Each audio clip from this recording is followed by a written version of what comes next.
And this is Saloni Kotia from class 10B. So today I am going to explain you the topic heating effect of electric current from the chapter electricity. So what does heating effect of electric current means and what it is exactly? When a current is passed through a conductor, then the conductor becomes hot and it gets heated up. And this is called as the heating effect of electric current.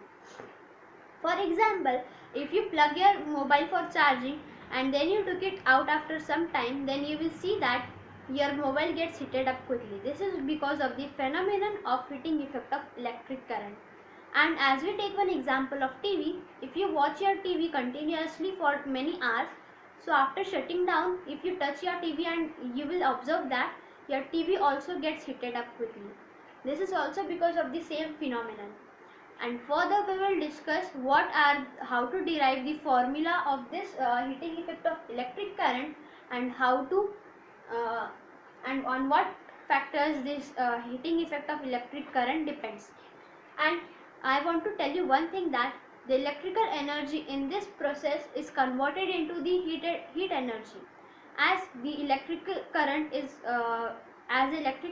passing through the conductor, so the mobile gets heat up or the device gets heat up, so therefore the electrical energy is converted into heat energy. So I'll proceed further. As we know that energy equals to work done, as we have studied in 9th standard, so from this statement we will derive the formula for this topic. So we know that potential difference equals to work done on each charge to move it once around a circuit. So we will write here work done equals to V into Q, that is potential difference into charge, as we have simplified it. And if we have to make a formula for heating effect of electric current, then we have to expand it both. So we know that potential difference equals to I into R, that in Ohm's law you can see it, or in the resistance you can see it, that potential difference equals to current into resistance. So we will, instead of writing V, we will write here IR. In the bracket we will write here IR, and instead of writing Q, you can write as electric current equals to each charge flowing per unit time. So you can write it as electric current into time. So we have simplified it as V equals to I into R and Q equals to I into T. So now by multiplying this whole bracket to this, you will get square R T. And as we know that work done equals to energy, therefore energy equals to I square R T, that is current taken twice into resistance into time. And as we discussed earlier, heat energy is been converted by electrical energy. Therefore we can write as H equals to I square RT.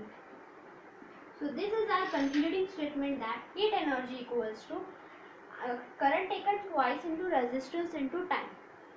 So further we will discuss the factors on which the resistance or the heat produced depends.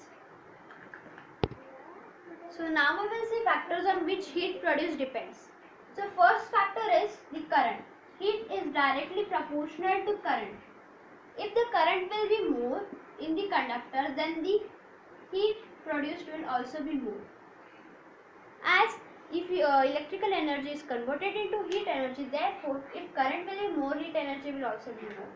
Second one is heat produced is directly proportional to the resistance.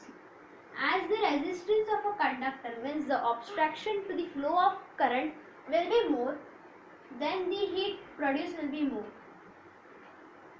because there is obstruction to the flow of electrons. Third one will be heat is directly proportional to time. As you continuously watch your movies on your TV, or you continuously keep your mobile on charging for a long time of period, so you after some time the heat will be more on the mobile or on the TV. So therefore the heat is also more if the time will be more. So these are the three factors on which the heat produced depends. So thank you. I think you all have might understood this topic as I explained. Thank you.